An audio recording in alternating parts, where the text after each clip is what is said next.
જમ્મુ કાશ્મીર આતંકી હુમલાને લઈને હવે ગૃહ રાજ્યમંત્રી હર્ષ સંઘવી પણ બોલ્યા છે। પર્યટકોને ધર્મ પૂછવામાં આવે છે તેવું કહ્યું હતું। ધર્મના આધારે આતંકી કાયર હુમલો કરે છે।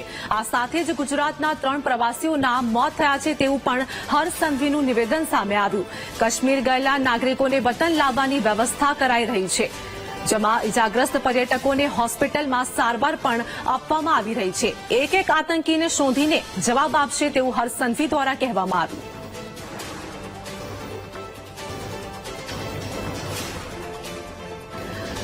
તો આતંકી હુમલાને લઈને હર્ષ સંઘવી દ્વારા કહેવામાં આવ્યું હતું। આ સાથે જ તેમનું મહત્વપૂર્ણ નિવેદન પણ સામે આવ્યું છે।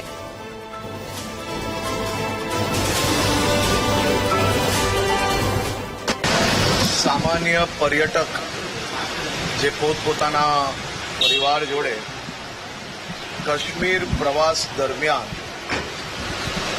જે પ્રકારે પર્યટકોને પોતાનો ધર્મ પૂછવામાં આવે અને ધર્મના આધારે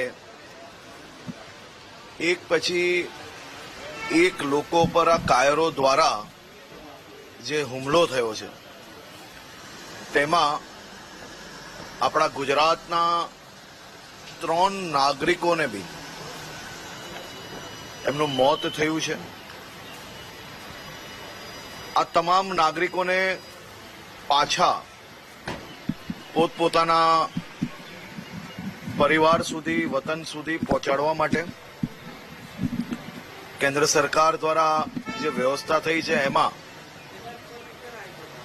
જેવું તેમને મુંબઈ કે અમદાવાદ એરપોર્ટ સુધી લાવવામાં આવશે ત્યાંથી મુખ્યમંત્રીશ્રીએ સૂચના આપી છે તે પ્રકારે જે કંઈ જરૂર હશે એ બધી જ વ્યવસ્થાઓ રાજ્ય સરકાર દ્વારા સૌ લોકોને પોતાના વતન સુધી પહોંચાડવા માટે કરવામાં આવશે।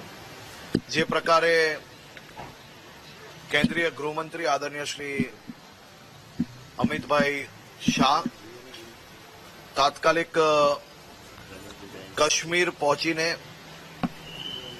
રિવ્યુ બેઠક અને બેઠક સાથે સાથે હાલતો પર તાત્કાલિક અસરથી મદદ અને જે પ્રકારે ગુજરાતના નાગરિકો જોડે વાત થઈ તાત્કાલિક બધી જ ટ્રીટમેન્ટ એ લોકોને હોસ્પિટલ ખાતે આપવામાં આવી હતી।